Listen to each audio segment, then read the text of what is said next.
Boa noite, então, pessoal. A nossa disciplina de Sociologia e Antropologia. Nós temos para a nossa aula de hoje as discussões sobre o objeto de conhecimento que versa sobre a sociologia das organizações, os conceitos básicos, o indivíduo e as as organizações formal e informal.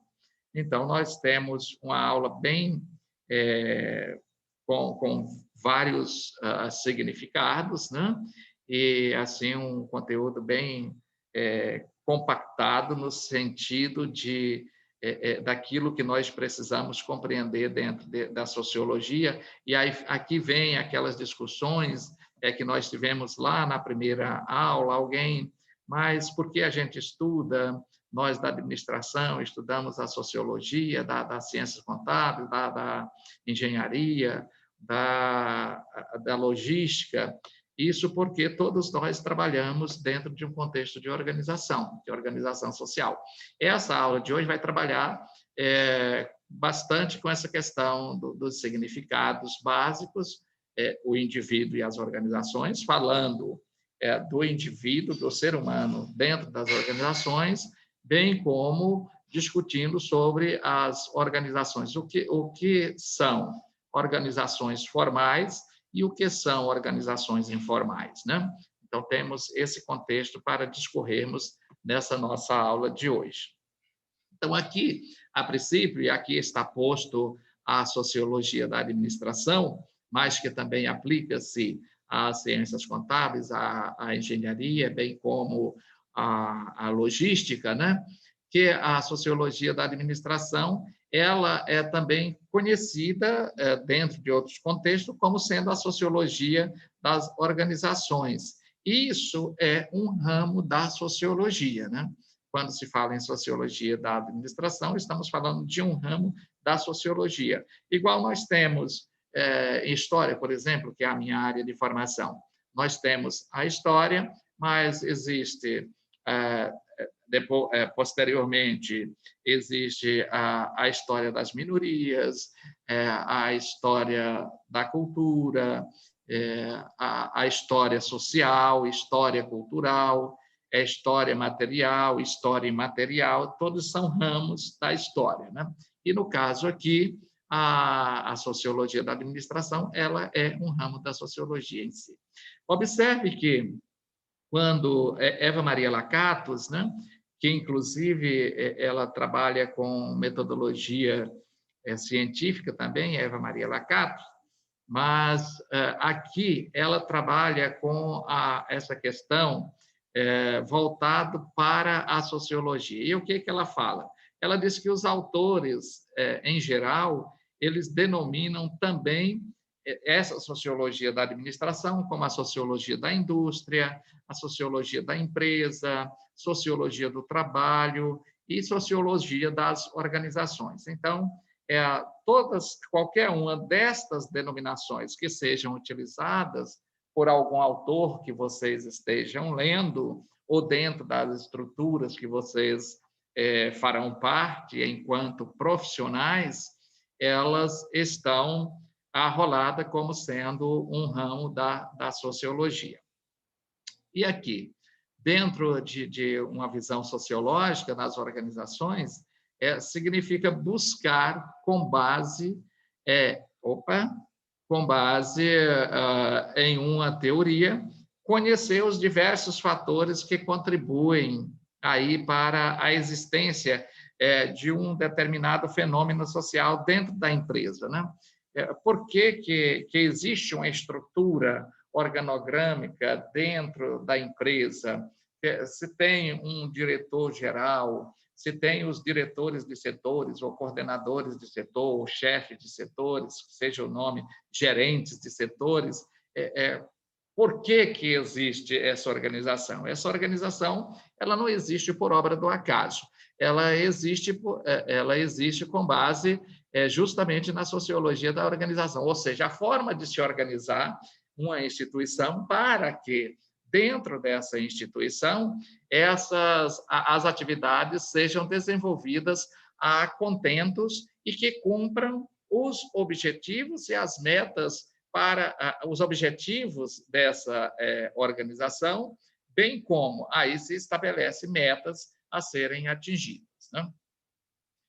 Aí podemos ver que aqui, no caso, uma empresa X, ela pertence ao ramo de alimentação. Isso é um exemplo, né?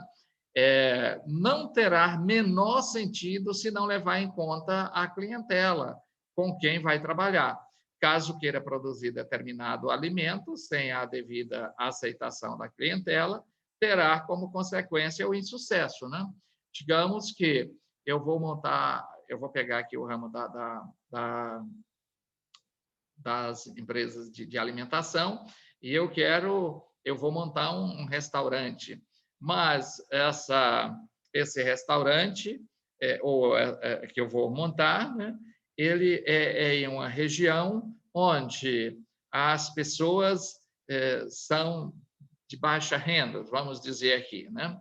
Mas aí eu vou e coloco os pratos daqueles mais chiques, todos pratos à la carte, ou então uma comida de outros países que as pessoas não são acostumadas com isso, e aí isso tanto pela questão do sabor como pela questão do poder aquisitivo, eu não vou ter sucesso com esse meu empreendimento. Por isso que a empresa, o ramo, e aqui, ela tem que fazer sentido justamente a clientela. Por que se faz uma consulta de mercado, né, ou um levantamento de mercado, quando se vai abrir uma empresa? É para saber que tipo, ou seja, a média da classe social daquela região, é o público consumidor, os produtos que mais são requisitados ou preferidos por este público, e aí sim a gente abre uma empresa. Por que às vezes as grandes empresas, como nós temos aí Carrefour, Americanas e outras grandes lojas que temos, grandes redes de loja que temos, que em determinadas regiões elas têm um produto e em outra região não tem aquele produto, né?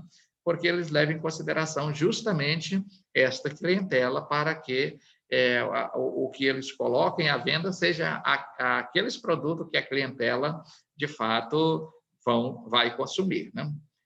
Aí, Fayol, ele foi aqui, o Castro, ele vai a Beberá-se lá em Fayol, 1977, para dizer que administrar, aqui já trazendo um significado de administrar, que é prever, que administrar é organizar, é comandar, é coordenar e controlar, presentes nos processos de gerência empresarial, o que poderá nortear com sucesso a administração.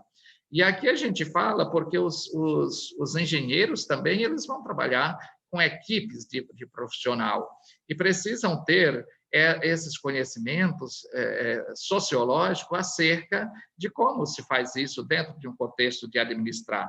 E que administrar tem uma compreensão que vai para além de uma simples compreensão, o curso de administração, né? Administrar é justamente isso, trabalhar com previsões, com planejamento, organizar como isso vai acontecer, depois comandar essas equipes que vão realizar as atividades ali necessárias e também coordenar essa equipe e manter o controle, né? Saber o que cada equipe está fazendo, o que cada sujeito está fazendo dentro do contexto das atividades da empresa em que você esteja trabalhando, das atividades profissionais. Daí, nós temos Castro, ele vai trazer aqui um significado do que, de fato, é administrar, né? Aí temos o Parsons, ele vai lá em Etzioni,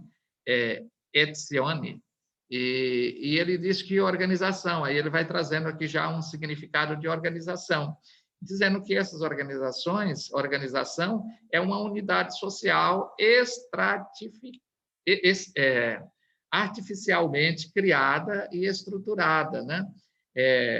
continuadamente alterada. Veja que aqui o significado que o Parsons traz é que essa organização social ela passa a ser algo artificial, e quando coloca aqui artificial, não é no sentido de uma artificialidade que você vai imitar. Não, artificial no sentido da estrutura, porque ela precisa ser continuamente alterada. E por que isso vai acontecer, professor?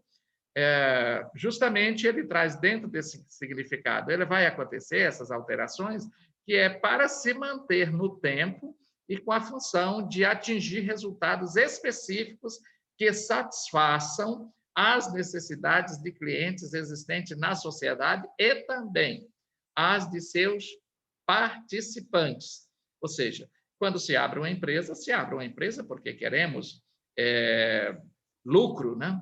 Porque a partir do lucro é que nós vamos manter as nossas necessidades, que nós vamos nos manter.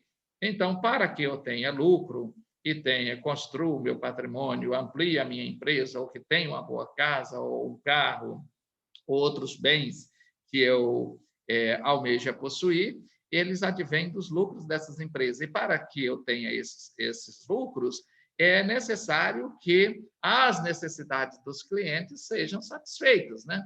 Esses clientes vão atrás do meu produto, seja esse produto uma mercadoria, seja esse produto uma prestação de serviço, né? Mas os clientes têm que ir atrás e ter as suas necessidades satisfeitas, e bem como satisfazer as necessidades da própria empresa, porque satisfazendo as necessidades da empresa, logicamente eu terei lucro e estarei confortável, vivendo dignamente dentro do contexto das finalidades da organização, né? Então, nós temos aqui que estudiosos eles classificam as organizações em 3 classes principais, em 3 categorias, categorias, né? E essas categorias elas são chamadas de primeiro, segundo, terceiro setor, né? E aqui nós temos a propriedade pública, né? Essa propriedade pública ela pode ser entendida em 2 sentidos. Nós temos a organização pública de direito público, que são as organizações do Estado. Temos organizações públicas de direito privados, que são, no caso, as fundações, né? Ela é pública, mas de direito privado, porque ela tem uma equipe que vai gerir, sem a interferência do Estado, simplesmente cumprindo a legislação. E temos aqui o terceiro setor, né? Que esse terceiro setor é composto pelas ONGs, as organizações não governamentais, né? Como fundações, entidades filantrópicas, dentre outras, né? Então, essa é a classificação que alguns estudiosos traz para as organizações. E aí, Blau, Scott, a Lakatos vai abeberar-se nele para dizer que existem 4 tipos de organizações formais, segundo os seus objetivos, que são as associações de benefício mútuo, firmas comerciais, organizações de serviços e organizações de bem-estar público. Então, a Lakatos traz aqui esses 4 tipos de organização. E aí a gente vai discutir esses 4 tipos de organização no próximo bloco da aula. E aí eu solicito que todos vocês entrem, inclusive façam contato com alguns colegas, que parece que a internet de alguns está caindo, né?